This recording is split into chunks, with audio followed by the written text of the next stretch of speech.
Hello everyone, and welcome back to the long-awaited return. I know it's been months since I posted any sort of content, and I will be honest, I did fall off the wagon. That's been about 2 months ago now, and I'm back doing good. But I really want to apologize to all the people that tried to get in contact with me on my website when I was AWOL for this, and I want to be honest about what happened. And I'm sure most people are clicking on this because of the thumbnail. So I'm going to get into that, starting with the chronological. So let's go back to April of this year. I had about a year clean time at this point, and before that I had 2 years of clean time. You know, because that's just so long to go without smoking tobacco. I always laugh when people make a big deal out of clean time outside of like the AANA community, because it's a weird thing to pat yourself on the back for, you know, not shooting Oops. for a year, for like 12 months or something. Anyways, even when I get a year or two clean, that I don't think about it every day using, that is. I don't have that obsession. But I'd say about one day out of the month, I just get that feeling, man, where if it was there, I would probably use. But thankfully, I'm removed enough from that scene that it's not so easy as just picking up the phone anymore. Hell, there was a time when I used to know Pookie, Ray Ray, Nook Nook, Junebug, Tater Tot, all their phone numbers by heart. Hell, and I could dial them on a flip phone with one hand, not looking while I drove with the other. But I couldn't tell you my own mama's cell phone number. But now it's a little bit different. So thankfully when those days come, it's, the access just isn't there. And I suppose I could always make that goddamn trip and go down to Detroit. But dude, I got a wife now. I can't disappear for 12 hours like I used. That wouldn't work. So these cravings would come, but then they'd be gone the next day, until one day it was different. And I had one of those days. And usually when I'm fiending to use, it goes away after a couple of hours, especially if I go to the gym or something. But this day, man, I wanted to use, I can't lie. It was right around the 1 year anniversary of being clean, like right after that. And I'm not even one to check social media. I have all my notifications turned off. I happened to go into Messenger, and lo and behold, I had this message. Instantly, my eyes were locked on the words. Let's do a sidetrack on how I met this guy.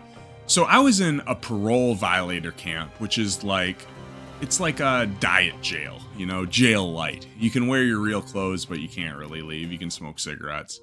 And there's a lot of people I met in there who seemed like really good guys. And then I would hang out with them in the free world, and they were the biggest scumbags. I had a laptop, MacBook go missing, people showing up at my house at 2 a.m. It was because when you meet people inside, they're clean, mostly. So they're good people when they're clean. I mean, there's probably good in them too, but God, I met so many people when I would hang out with them in the free world. They would just rip me off or steal something. Anyways, this guy wasn't like that. I had hung out with him here and there on and off for years after we were locked up. And I always knew him as somebody like me who was another user. So when I found out he was selling, I felt safe. I was like, this is a guy I know. I can go to his house and use. I don't have to drive around. It's so stupid that I did this. I literally just got off parole and probation early. I'm thankful nothing bad happened. So I go over there and I use. He racks me up a line of Fetty, and it hit me. And I instantly went and got a needle. That's the truth. And after that, my life consisted of good days and bad days. For 2 months, I spent living like this. A good day was me using, spending anywhere from $50 to $100.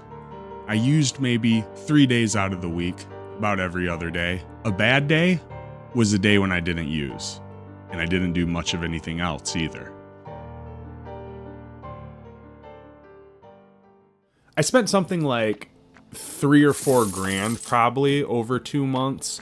And nothing disastrous or horrible happened. There was no rock bottom.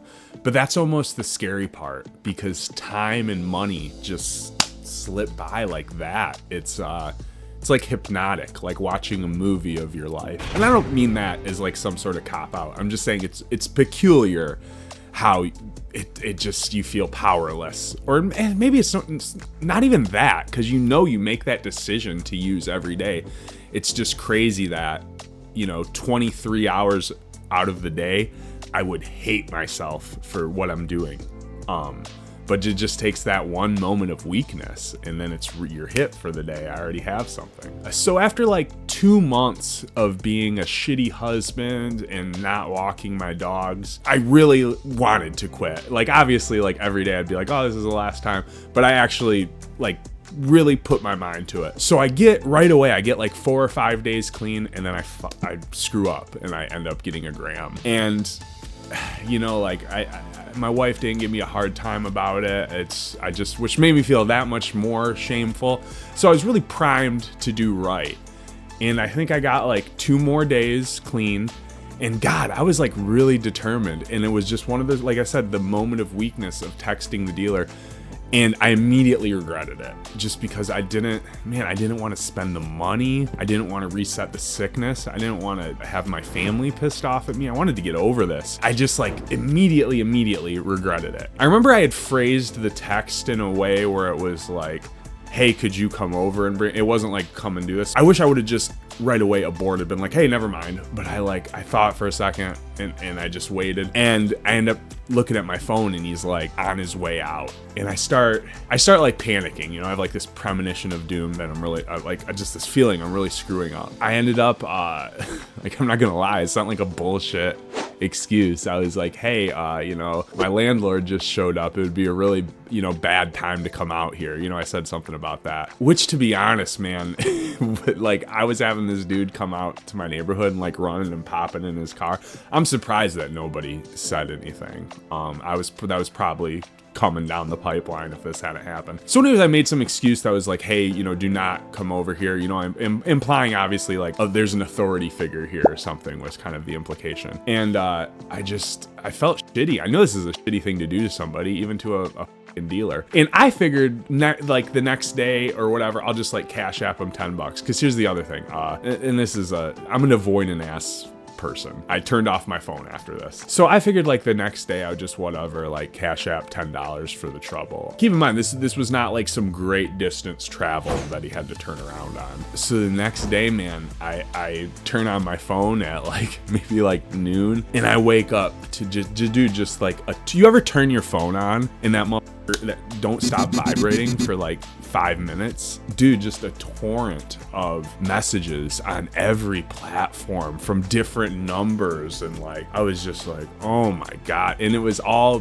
the dude tripping out. At this point, I wasn't like worried or scared. I'm not gonna lie, this isn't like a super physically imposing dude. White guy too. Not like, kind of like one of those like very racially ambiguous white guys, but still a white guy. Like, I wouldn't be surprised, like Serbian or something, you know what I mean? But, I'm a pretty healthy dude. Now, I wasn't scared like that, but he definitely sent enough messages talking enough that I was like, you know what? I'm not PayPaling the gas money. I'm not cash apping any money now. You know what I mean? That's out of the picture. I think I've probably spent like $3,000 with this dude over Cash App. You know what I mean? But at the same time, I didn't engage, man. I just ignored it. I'm 34 years old, man. What am I doing? Getting in the flame war. Although it is like incredibly embarrassing to be like tagged and dragged into shit on Facebook. I just kind of let it be until he started showing up at the house. I wasn't here the one day, just my wife was home. The other time he, drove through the neighborhood really, really fast. And I don't mean to be a pearl clutcher here, but I live in a neighborhood with inordinate amount of children, and driving around, showing up at my house, threatening my family. Like, I'm not a tough guy. I know everybody, whenever they talk about families getting threatened, like, oh, he wouldn't be standing if that was me. Actor Mark Wahlberg found himself in hot water this week after suggesting in an interview with Men's Journal that he would have forcibly overtaken 9/11 hijackers had he been a passenger on a 9/11 flight. Yeah, everybody says that, I know. But that is like one thing that I don't play about. It's like the one thing I feel like I can get right in life is at least maybe I can be like good to the people around me at this point after being such a leech and menace for so long. So this is where I made probably the biggest mistake of this whole story, believe it or not. So this is what I left out. Although I usually had it delivered, I would sometimes like drive over there and pick up myself. And there would be, you know, like children present as like knowledge being like used, sold, cut, and packaged. I'm not gonna lie and say like I thought there's any danger that something's gonna get left out and a kid's gonna get into it. But then again, I'm a scumbag. I'm sure you listening are probably like, that sounds crazy. Like, no, that's bad. Like, I don't know, that's my rationalization. But I know that normal people would hear that and think like, that's really, really bad. Like, that's something you should say something about. So I made the dumbest decision. I made a report to CPS, which I don't know what I watch so much true crime YouTube, and I swear every other day I see a video about how a kid died because CPS ignored 50 tips, you know, that were put in about someone getting abused. It seems like an institution that people universally agree is incompetent for various reasons. What do they call that? Horseshoe theory, when people agree on the same thing for different reasons. You know, most people will say they're incompetent in removing children from bad situations early enough, and then the other side will say like they're incompetent in that they, you know, they take kids away too easily. I've heard that one from a few people like in the probation office and whatever that have lost their kids, though. There are people that think like, yeah, CPS is too crazy, man, they'll take your kid for nothing. When it's like, if you've ever seen anybody with deal with CPS issues, and I'm sure there's exceptions to it, but if you've ever seen anybody deal with CPS, you know that, man, you get a little bit of leeway before they straight up take your kid. Like, they give you some rope to hang yourself with. They in no way are like super proactive about taking kids. They'll ignore some shit, boy. And I don't know why the hell I trust these freaking office ladies. That's mean, I shouldn't say that, but that's what, you know, when you hear like Child Protective Services, you think that should be like law enforcement, but it isn't. It's like, it's office ladies. It really is. And I'm not saying, I don't know, I think that probably is a job that women should do. I don't mean that in a mean way. I think like, I don't know. I think like kids in bad situations are probably like way more comfortable talking to a woman. Am I crazy and thinking? I don't know. But for whatever reason, man, let me tell you what happened. So not only did CPS not do anything, keep in mind this wasn't like a situation where it's like, there's no evidence. I showed CPS like text messages, literal receipts, like this much money, like, here, I would like to purchase this from you. Okay, send me the money. Here's the receipts and everything. And like, you know, I've been in the house. There's so much bulk of drugs and like scales. So, you know, like some people might own one scale, you know, like multiple scales and like so many different baggies everywhere. It seems like it would be such an over and done thing. Like, that's why I wasn't worried about it. But dude, not only did CPS not do shit, but they like showed the messages to him, which I kind of accounted for that. Like, he would probably know it was me. But dude, I went off. I gotta look at my phone and see if I can find the text message I sent at CPS. I called him the office lady line, and I felt kind of bad. Actually, no, I don't feel bad about him about that.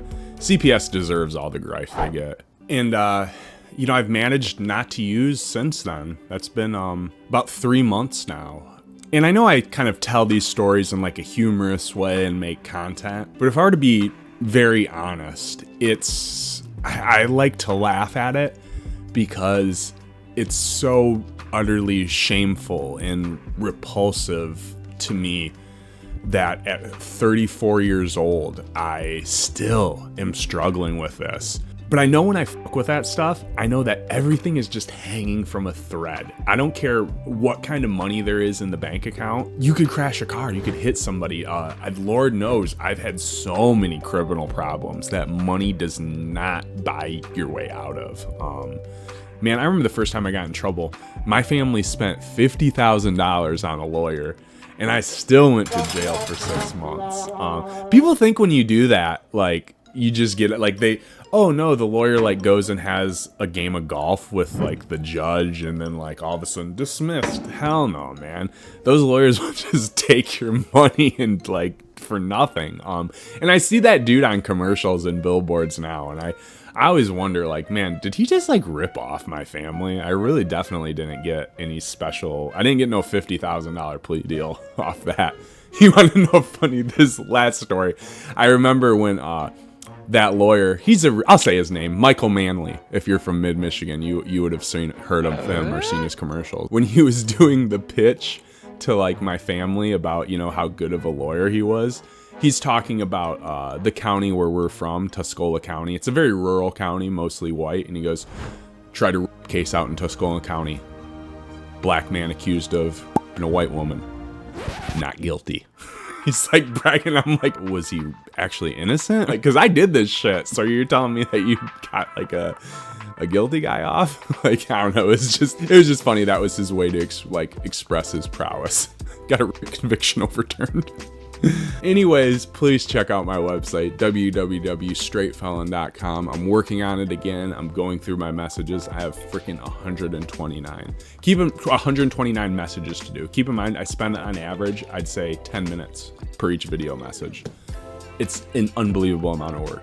Anyways, thank you so much, especially if you watch this far. Have a good night.